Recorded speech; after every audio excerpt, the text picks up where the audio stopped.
नमस्कार, मी राजेंद्र पुन्हा एकदा आपल्या सर्वांचे स्वागत करतो। आजच्या व्हिडिओमध्ये मी तुम्हाला डोमासाइल सर्टिफिकेट, ज्याला आपण वय, राष्ट्रीयत्व किंवा अधिवास प्रमाणपत्र म्हणतो, ते तुम्ही घर बसल्या कसं काढू शकता एकदम सोप्या पद्धतीने लाईव्ह प्रोसेसमध्ये मी तुम्हाला दाखवणार आहे। जर तुम्ही चॅनलवरती पहिल्यांदा आला असेल तर चॅनल सबस्क्राइब करून ठेवा, असेच माहितीपूर्वक व्हिडिओ तुमच्यासाठी घेऊन येत असतो। तर चला आता आपण डायरेक्टली कॉम्प्युटरच्या स्क्रीनवरती पाहूया।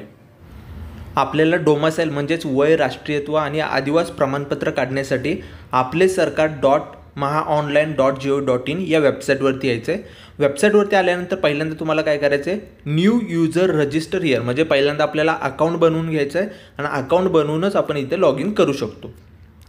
आता इथे आपल्याला दोन ऑप्शन दिले, ऑप्शन 1 आणि ऑप्शन 2। ऑप्शन 1 इझी आहे, ऑप्शन 2 तुम्ही सिलेक्ट करू नका, 1 ऑप्शनच सिलेक्ट करा। जर तुम्हाला लँग्वेज चेंज करायची असेल तर तुम्ही लँग्वेज देखील चेंज करू शकता, मराठी करू शकता, इंग्लिश करू शकता, वरती ऑप्शन आपल्याला दिले आहे। तर इथे मी मराठी करून घेतो, त्यानंतर इथं पर्याय 1 सिलेक्ट करतो। त्यानंतर काय करायचं आहे, जिल्हा, आता तुमच्या आधार कार्डवरती जिथे राहत असेल तिथला तुम्हाला जिल्हा टाकायचा आहे। जिल्हा टाकल्यानंतर आता इथे तुमचा जो मोबाईल नंबर असेल तो मोबाईल नंबर टाकून पुढेच त्याच्या सेंड OTP दिलेला आहे, त्यावर OTP पाठवा। OTP पाठवल्यानंतर तुम्हाला OTP येईल, तो OTP खाली इथे पाहू शकता, 1 टाइम पासवर्डमध्ये तुम्हाला इथे OTP टाकून घ्यायचं आहे। 1 टाइम पासवर्डमध्ये OTP टाकून घ्या। त्यानंतर इथे पुढे युजर नेम क्रिएट करायचं, तुम्ही तुमच्या नावाचं किंवा तुम्हाला जे हवं असेल ते तुम्ही तुमचं युजर नेम क्रिएट करू शकता। युजर नेम टाकायचं आणि खाली चेक युजर अवेलेबिलिटीवरती क्लिक करायचं। जर ते युजर नेम अवेलेबल असेल तर पुढे तुम्ही कंटिन्यू करू शकता। आता इथे पाहू शकता ऑलरेडी यूज केलेलं आहे, तर पुन्हा तुम्हाला दुसरं टाकून ट्राय करायचं। इथे मी दुसरं टाकून ट्राय करतो पुन्हा, आणि पुन्हा तुम्हाला चेक युजर अवेलेबिलिटीवरती क्लिक करायचं, खाली ऑप्शन दिलं आहे त्यावरती क्लिक करायचं। आता इथे पाहू शकता you can use this user name, आता हे युजर नेम आपण यूज करू शकतो। त्यानंतर पासवर्ड आणि कन्फर्म पासवर्डमध्ये तुम्हाला एक पासवर्ड क्रिएट करायचं आहे। त्यानंतर पूर्ण नाव टाकायचं, तुमचं जे पूर्ण नाव असेल आधार कार्डवरती ते आधार कार्डवरचं नाव इथे टाकून घ्या। इंग्लिशमध्ये टाकलं तर तुमचं ॲटोमॅटिकली पुढच्या कॉलममध्ये मराठीमध्ये नाव येऊन जाईल। इथं टाकल्यानंतर साईटला क्लिक करा, ॲटोमॅटिकली तुमचं जे नाव आहे ते येऊन जाईल। त्यानंतर तुम्हाला इथे जन्मतारीख, जी तुमची जन्मतारीख असेल ती जन्मतारीख तुम्हाला इथे टाकून घ्यायची।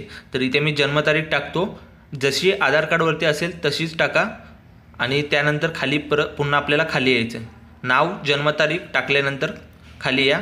खाली आल्यानंतर इथे बॉक्सवरती टिक करा आणि नोंदणी करा यावरती क्लिक करा। नोंदणी करावरती क्लिक केल्यानंतर तुम्हाला एक मेसेज डिस्प्ले होईल, पाहू शकता, धन्यवाद, आपले यशस्वीरित्या आपले सरकार या पोर्टलवरती नोंदणी झालेले। तुमचं युजर नेम इथं पाहायला मिळेल, युजर नेम कॉपी करून तुमच्याकडे ठेवा। त्यानंतर ओकेवरती क्लिक करा। आता ओकेवरती क्लिक केल्यानंतर आता तुम्हाला पुन्हा होमपेजवरती यायचं आहे। इथं युजर नेम, पासवर्ड आणि कॅप्चा टाकायचं आहे। वरती युजर नेम, पासवर्ड टाका, खाली कॅप्चा जसा आहे तसा टाका, आणि तुमचं जे तालुका आहे, डिस्ट्रिक्ट आहे ते टाका, आणि लॉग इनवरती क्लिक करा। आता इथे पाहू शकता आपण लॉग इन झालेलो आहोत सक्सेसफुली। लॉग इन झाल्यानंतर आपल्याला काय करायचं आहे, आता आपल्याला डोमासाइल सर्टिफिकेट म्हणजे वय, राष्ट्रीयत्व आणि अधिवास प्रमाणपत्र काढायचे। तर ते काढण्यासाठी तुम्ही पहिले लँग्वेज चेंज करून घ्या, तुम्हाला जी लँग्वेज पाहिजे असेल ते। आता यासाठी तुम्हाला महसूल विभागावरती क्लिक करायचं, इथे साईटला तुम्हाला महसूल विभाग दिसेल त्यावरती क्लिक करा। क्लिक केल्यानंतर उपविभागमध्ये पण तुम्हाला महसूल विभाग सिलेक्ट करायचे आहे। आता महसूलमध्ये सिलेक्ट करून खाली इथे पाहू शकता आता आपल्याला वय, राष्ट्रीयत्व आणि अधिवास प्रमाणपत्र या ऑप्शनवरती क्लिक करायचे। क्लिक करून घ्या आणि वरती पुढे जा यावरती क्लिक करा। यावरती क्लिक केल्यानंतर आता इथे पाहू शकता आपल्याला पुन्हा सर्व्हिस लिस्टवरती क्लिक करायचे। इथे सर्व्हिस लिस्टवरती क्लिक करा। सर्व्हिस लिस्टवरती क्लिक केल्यानंतर पुन्हा आपल्याला इथे जे आपल्याला डॉक्युमेंट हवं आहे, काढायचं आहे, त्याच्यावरतीच क्लिक करायचे, वय, राष्ट्रीयत्व आणि अधिवास प्रमाणपत्र। आता इथे पाहू शकता प्रमाणपत्राचे नाव, वय, राष्ट्रीयत्व आणि अधिवास प्रमाणपत्र। आता तुमच्याकडे कोणकोणती कागदपत्र असणं गरजेचं आहे ते आपल्याला इथं दिलेलं आहे। तर ओळखीचा पुरावामध्ये किमान एक, आता हे खाली ऑप्शन दिलेलं आहे, याच्यातून तुम्हाला कोणतंही एक पाहिजे, जसं की पारपत्र असेल, पॅन कार्ड असेल, आधार कार्ड असेल, मतदान ओळखपत्र असेल, अर्जदाराचा फोटो असेल, कोणतंही तुमच्याकडे एक असणं गरजेचं आहे। त्यानंतर पत्त्याचा पुरावामध्ये तुमच्याकडे कोणतंही एक असणं पाहिजे, जसं की वीज देयक म्हणजे इलेक्ट्रिसिटी बिल असेल, शिधापत्रिका असेल, कोणतंही एक पाहिजे। इतर दस्तऐवजमध्ये पाहू शकता वीज देयक असेल किंवा विवाहाचा दाखला असेल, अशा प्रकारे कोणतंही तुमच्याकडे जर एक असेल तरी चालून जाईल। त्यानंतर वयाचा पुरावा, आता इथे वयाचा पुरावामध्ये तुम्ही उत्पन्न, जन्माचा दाखला, प्राथमिक शाळेचा प्रवेशाचा उतारा हे देऊ शकता. जेव्हा तुमचं जर वय कमी असेल तरच तुम्हाला इथे अपलोड करायचं आहे, अन्यथा तुम्हाला टाकायची गरज नाही. जर वय जास्त असेल तर टाकू नका, 18च्या वरती असली तर गरज नाही. त्यानंतर रहिवाशी पुरावा. आता इथे बघा, रहिवाशी पुरावा तुमच्याकडे रहिवाशी असल्यास तलाठी यांनी दिलेला दाखला असणं गरजेचं आहे, किंवा रहिवाशी असल्यास बिल कलेक्टर यांनी दिलेला दाखला, किंवा रहिवाशी असल्याबाबतचा ग्रामसेवक यांनी दिलेला दाखला. यामधला तुमच्याकडे कोणताही एक असणं गरजेचं आहे. त्यानंतर अनिवार्य कागदपत्रे, सर्व अनिवार्यमध्ये इतरमध्ये काय अपलोड करायचं आणि स्वघोषणापत्र कसं अपलोड करायचं हे तुम्हाला मी पुढे व्हिडिओमध्ये सांगणारच आहे. त्यानंतर खाली आल्यानंतर पाहू शकता इथे age, nationality and domicile certificate. Time limit आहे 15 दिवस. तुम्ही टाकल्यानंतर, काढायला टाकल्यानंतर 15 दिवस तरी लागू शकतात. तहसीलदार ऑफिसर आहे. त्यानंतर इथे खाली पुढे जा ऑप्शनवरती क्लिक करायचं. पुढे जा ऑप्शनवरती क्लिक करा. क्लिक केल्यानंतर आता इथे पाहू शकता आपल्याला पहिल्यांदा कोणतं सर्टिफिकेट काढायचं, कोणतं प्रमाणपत्र काढायचं. तर इथे वय, राष्ट्रीयत्व आणि अधिवास प्रमाणपत्र याच्यावरती मी क्लिक करतो. तुम्हाला जे पाहिजे असेल ते तुम्ही याच्यातून सिलेक्ट करू शकता. तर मी इथे वय, राष्ट्रीयत्व आणि अधिवास प्रमाणपत्र या ऑप्शनवरती क्लिक करतो. क्लिक केल्यानंतर आता इथे खाली पाहू शकता अर्जदाराचा वैयक्तिक तपशील. आता संबोधन जे असेल कुमार, कुमारी, वकील, श्री, श्रीमती जे असेल ते तुम्ही इथे टाका. पूर्ण नावमध्ये तुमचं जे ऑलरेडी तुम्ही अकाउंट बनवताना जे नाव टाकलेलं तेच तुम्हाला इथे पाहायला मिळेल, मराठीमध्ये नाव पाहायला मिळेल. वडिलांचे संबोधन टाकायचे तुम्हाला. श्री असेल, श्री सिलेक्ट करून घ्या. त्यानंतर तुम्हाला पुढे जे वडिलांचे नाव आहे ते पुढच्या कॉलममध्ये वडिलांचं नाव इथे टाकून घ्यायचं. वडिलांचं नाव टाकल्यानंतर ॲटोमॅटिकली मराठीमध्ये येऊन जाईल. जन्मतारीख ऑलरेडी आपण टाकलेली होती तीच इथे आलेली आहे. वय दाखवलेलं आहे. आता इथे भ्रमणध्वनी क्रमांक म्हणजे तुमचा जो मोबाईल नंबर आहे तो जर तुम्हाला चेंज करायचा असेल तर तुम्ही इथे चेंज करू शकता. त्यानंतर लिंग इथे दिलेलं आहे, ते लिंक टाका. ईमेल ID जर तुम्हाला गरज वाटली तर टाका, अन्यथा त्याला सोडून द्या. त्यानंतर व्यवसाय खाली पाहू शकता इथे व्यवसाय. आता तुमचा जो व्यवसाय असेल, जे व्यवसाय असेल किंवा स्टुडंट असाल जे असेल तुम्हाला इथे टाकायचं. कामगार, खाजगी सेवक जे असेल ते इथे सिलेक्ट करा. तुमच्या ह्याने तुम्ही सिलेक्ट करू शकता. तर इथे मी गृहिणी टाकतो. त्यानंतर इथे खाली या, आता पुन्हा खाली या. इथे आधार क्रमांक. आता तुमचा जो आधार क्रमांक आहे तो इथे टाका. कंपल्सरी नाही पण टाकून घ्या, कारण रेड स्टारमध्ये असलेले तुम्हाला कंपल्सरी भरायचे. आता इथे या पत्त्यावर केव्हापासून राहतात, तुम्ही जो ॲड्रेस आहे त्या पत्त्यावरती तुम्ही कोणत्या वर्षापासून राहतात ते तुम्हाला इयर इथे टाकायचं आहे. मिनिमम 15 वर्ष तुम्ही त्या ज्या जागेवर तुम्ही डोमिसाईल सर्टिफिकेट काढता तिथे मिनिमम 15 वर्ष राहिलेलं असणं गरजेचं आहे. त्यानंतर इथे पाहू शकता अर्जदाराचा निवासी तपशील. आता इथे अर्जदाराचा निवासी तपशीलमध्ये आपल्याला जो ॲड्रेस आहे जिथे तुम्ही राहता, जिथलं तुम्हाला डोमिसाईल सर्टिफिकेट काढायचं आहे तिथला तुम्हाला संपूर्ण ॲड्रेस इथे फिल करायचं आहे. व्यवस्थित ॲड्रेस टाकून घ्या. पिनकोड वगैरे सर्व व्यवस्थित फिल करा. आता अर्जदाराचा निवासी तपशील टाकल्यानंतर खाली या पुन्हा. आता इथे महत्त्वाचं आहे लाभार्थ्याचा तपशील. आता लाभ कोणासाठी, म्हणजे तुम्ही हे प्रमाणपत्र कोणासाठी काढताय. जर तुम्ही तुमच्या मुलासाठी काढत असाल, पत्नी किंवा मुलगा असेल, मुलगी असेल, तर त्याचा तपशील इथे टाकायचा. म्हणजे जो लाभार्थी असेल ज्याच्यासाठी आपण प्रमाणपत्र काढतोय त्याचा डिटेल्स इथे आपल्याला टाकायचं. जर आपण स्वतः काढत असो तर आपल्याला इथे पुन्हा आपलीच डिटेल्स टाकायची. तर UID टाकायची गरज नाही आहे. इथे UID टाकू नका, UID सोडून द्या. त्यानंतर सध्याच्या पत्त्यावर केव्हापासून राहतात ते वर्ष इथे आपल्याला टाकायचं. पुन्हा टाका. इथे जे वर्ष असेल जेव्हापासून तुम्ही राहता ते टाका. अर्जदार महाराष्ट्र राज्यातील रहिवासी. कालावधी 15 वर्ष आवश्यक. पाहू शकता अर्जदार महाराष्ट्र राज्यातील रहिवासी कालावधी 15 वर्ष आवश्यक आहे. तर मिनिमम तुम्ही 15 वर्ष राहिलेलं असणं गरजेचं आहे. त्यानंतर अर्जदाराचे नाते. आता तुमचं काय नातं आहे ते तुम्ही इथे टाकू शकता. मुलगा असेल, मुलगी असेल, पत्नी असेल, सून असेल. जर तुम्ही स्वतः काढत असाल तर स्वतः सिलेक्ट करा. दुसरा कोणताही ऑप्शन टाकायची तुम्हाला गरज नाही. जर तुम्ही स्वतः अकाउंट बनवलेलं असेल, स्वतःसाठी काढत असाल तर स्वतः सिलेक्ट करा. तर इथे मी स्वतः सिलेक्ट केलेलं आहे. त्यानंतर इथे खाली ॲटोमॅटिकली स्वतः आपण सिलेक्ट केल्यामुळे नाव येईल. त्यानंतर लाभार्थीचा भ्रमणध्वनी क्रमांक इथे टाकू शकता तुम्ही. तुम्हाला जर टाकायचं असेल तर लाभार्थ्याचा जो भ्रमणध्वनी क्रमांक आहे, मोबाईल नंबर आहे, तो टाकून घ्या. हे टाकल्यानंतर लाभार्थी तपशील टाकल्यानंतर खाली या जन्माचे तपशील. आता जन्माचा पत्ता वरीलप्रमाणे. जर तुमचा जन्माचा पत्ता वर आपण जो ॲड्रेस टाकलेला आहे त्याप्रमाणेच असेल तर होय करायचं आहे. जर वेगळा असेल तर नाहीवरती क्लिक करा. जर सेम असेल तर होवरती क्लिक करा, नसेल तर नाही करून तुम्ही वेगळा ॲड्रेस टाकू शकता।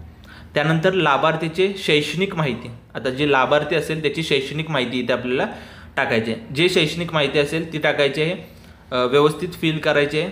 शैक्षणिक माहिती, संस्थेचे नाव, प्रवेश वर्ष जे असेल ते टाकायचे आहे, सोडल्याचे वर्ष वगैरे टाकून शैक्षणिक ठिकाण वगैरे सर्व तुम्हाला व्यवस्थित फिल करायचे आहे। जे प्रवेश ज्या वर्षी तुम्ही प्रवेश घेतला आहे ते वर्ष सिलेक्ट करा।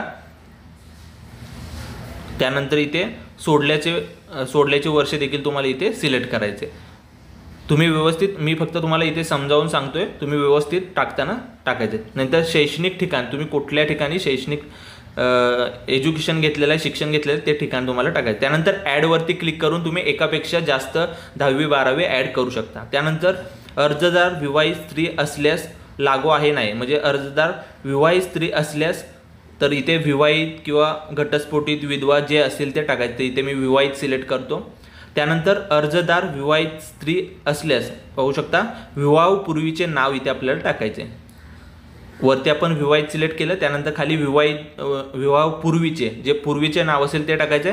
त्यानंतर ज्या विवाहाची तारीख, कधी विवाह झाला त्याची तारीख इथे आपल्याला टाकायचे। इथे खाली या, खाली आल्यानंतर इथे पाहू शकता अर्जदार विवाहित स्त्रीचा पत्ता। आता इथे आपल्याला विचारलं आहे अर्जदार विवाहित स्त्रीचा विवाहापूर्वीचा पत्ता वरीलप्रमाणे। जर विवाहापूर्वीचा पत्ता वरीलप्रमाणे असेल तर होय करा, जर वेगळा असेल तर नाही ऑप्शनवरती क्लिक करून तुम्ही दुसरा तुमचा ॲड्रेस टाकू शकता, आणि जर सेम असेल वरचा तर होयवरती क्लिक करा। त्यानंतर खाली ऑप्शन दिलेला पाहू शकता अर्जदार विवाहित स्त्री असल्यास, हा जो ऑप्शन आहे इथे आपल्याला काही डिटेल्स फिल करायची नाही, रेड मार्कमध्ये दिलेलं नाही तर ह्याला सोडून द्या, इथे फिल करायची गरज नाही। त्यानंतर खाली या, दुसरा ऑप्शन घ्या अर्जदार विवाहित स्त्रीचा पत्ता।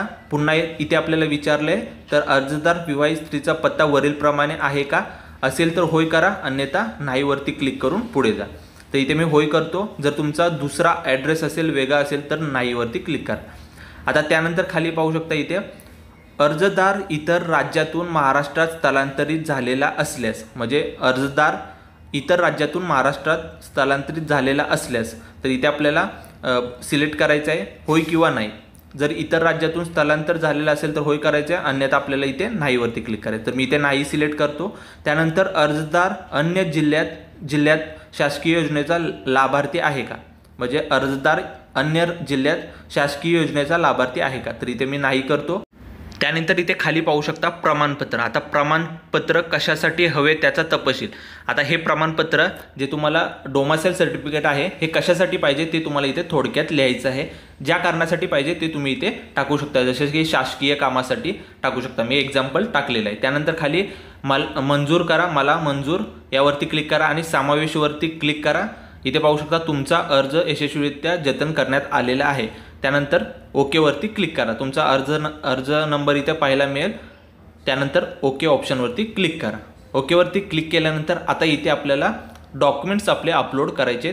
तर छायाचित्र पाहू शकता, छायाचित्राची साईज आहे ती 5 KB ते 20 KB इतकी असायला हवी। जी छायाचित्राची KB आहे म्हणजे साईज आहे ती 5 KB ते 20 KB इतकी असावी। छायाचित्र JPG स्वरूपात असावा। छायाचित्राची रुंदी 160 पिक्सेल असावे आणि छायाचित्राची उंची 200 ते 212 पिक्सेल इतकी असावी उंची।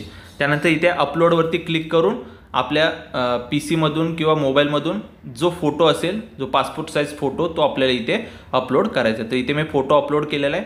त्यानंतर आता इथे आपल्याला कागदपत्र अपलोड करायचे, डॉक्युमेंट्स अपलोड करायचे। तर कागदपत्र JPG किंवा PDF स्वरूपात असणं गरजेचं आहे। त्याचबरोबर कागदपत्रांचा आकार 75 KB आणि कमाल म्हणजे 500 KB पर्यंत, म्हणजे तुमचा जो कागदपत्र आहे, डॉक्युमेंट्स असतील त्याचे 75 KB ते 500 KB पर्यंत साईज असणं गरजेचं आहे। आता ओळखीचा पुरावामध्ये किमान तुम्हाला कोणतंही एक टाकायचं आहे, जसं की पॅन कार्ड असेल, आधार कार्ड असेल। तुम्ही एकापेक्षा जास्त देखील टाकू शकता, जसं पॅन कार्ड आहे, आधार कार्ड आहे, तुम्ही एकापेक्षा जास्त टाकू शकता।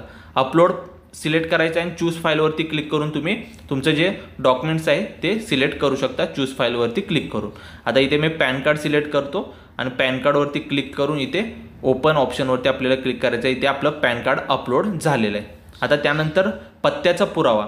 आता तुमच्याकडे पत्त्यावरचा पुरावासाठी काय डॉक्युमेंट्स आहे, काय कागदपत्र आहे, तर इथे मी शिधापत्रिकावरती क्लिक करतो, नंतर अपलोड फाईलवरती क्लिक करतो आणि चूज फाईलवरती क्लिक करून जे आपलं शिधापत्रिका आहे, रेशन कार्ड आहे, ते इथे आपल्याला अपलोड करायचं आहे। त्यानंतर इतर दस्तऐवजमध्ये पाहू शकता किमान एक, तर इथे माझ्याकडे विवाहाचा दाखला आहे म्हणजे मॅरेज सर्टिफिकेट, ते इथे मी अपलोड केलेलं आहे।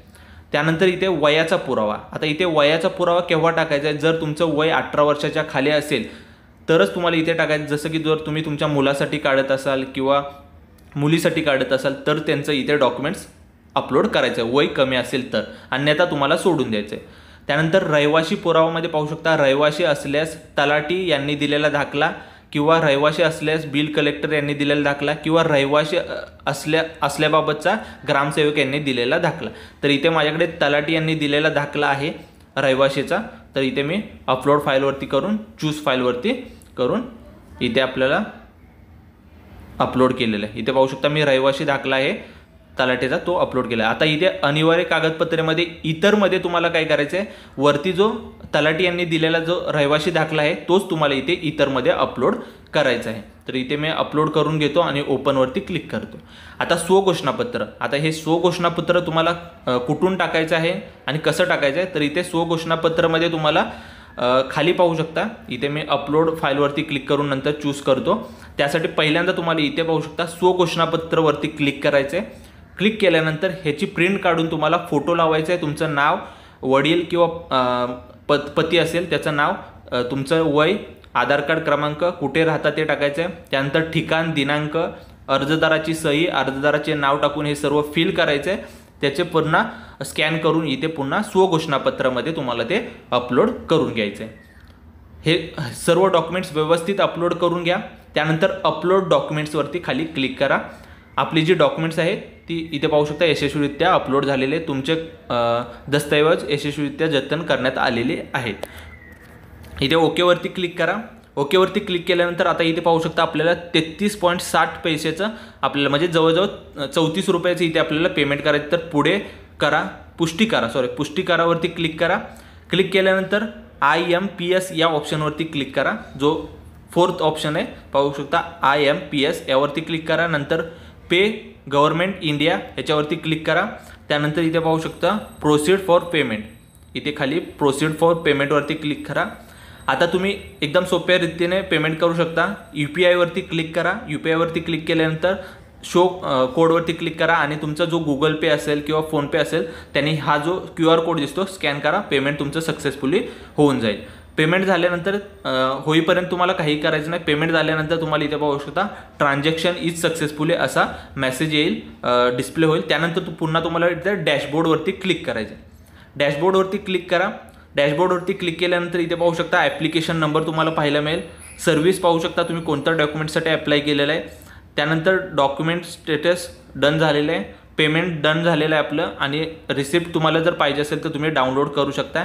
ॲप्लिकेशन स्टेटस इन प्रोसेस आहे आणि सर्टिफिकेट जेव्हा जनरेट होईल तर इथे सर्टिफिकेटच्या ऑप्शनमध्ये सर्टिफिकेट तुम्हाला पाहायला मिळेल, तिथून तुम्ही डाउनलोड करू शकता।